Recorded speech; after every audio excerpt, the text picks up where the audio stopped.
Throughout the past decade, Kansas State has staked its claim as one of the top college football programs in the nation.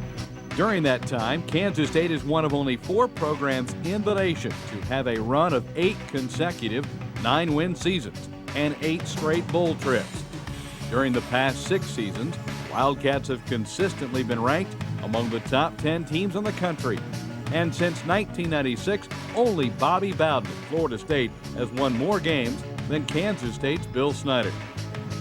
With their reputation as one of the elite programs in the country intact, new evidence surfaced during the 2000 season to prove that Kansas State is not only one of the best during the current era, but in fact, the Wildcats have established one of the greatest programs in the history of college football.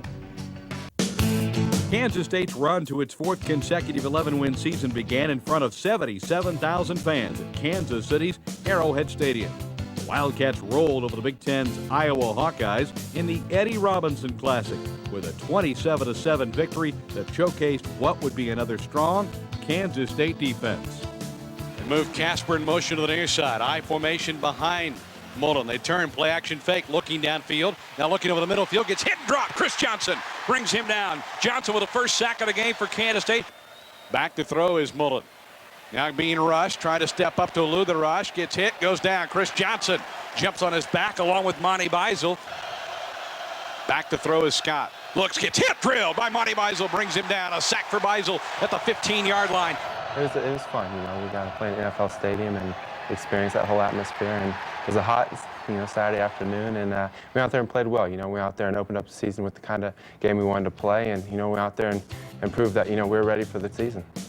The Wildcats sacked Iowa quarterback Scott Mullen 7 times on the afternoon and limited the Hawkeyes to 156 total yards.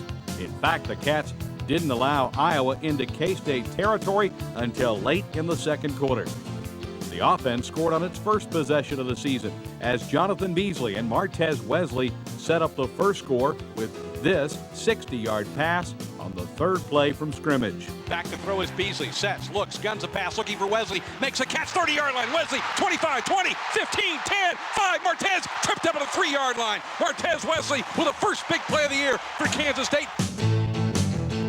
David Allen scored 2 plays later to give K-State a 7-0 lead, setting the stage for what appeared to be Allen's NCAA record-breaking 8th punt return for a touchdown in his career. Baker hangs up another one. This one's more in the center of the field, though. Allen drifting back to his own 15 to make the catch. Right up the middle. Allen to the 20, to the 25.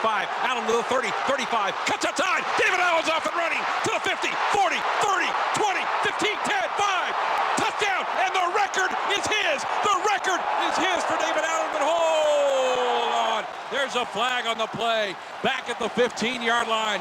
It'll be coming back for Kansas State. I was happy. It was so close. For one, it was out of the way. The rest of the season would go on smoothly. People asking, when are you going to break your record? Especially for a return man, one of the worst feelings in the world, or anybody who scores a touchdown for that fact. When you turn around and see that flag on the ground, you're like, man, I just did all this for nothing. It might have been great at the time, but then you turn around and you see that flag, you're like, it couldn't have been a flag. The refs are wrong. All kinds of things are going through your mind. You're mad, this and that.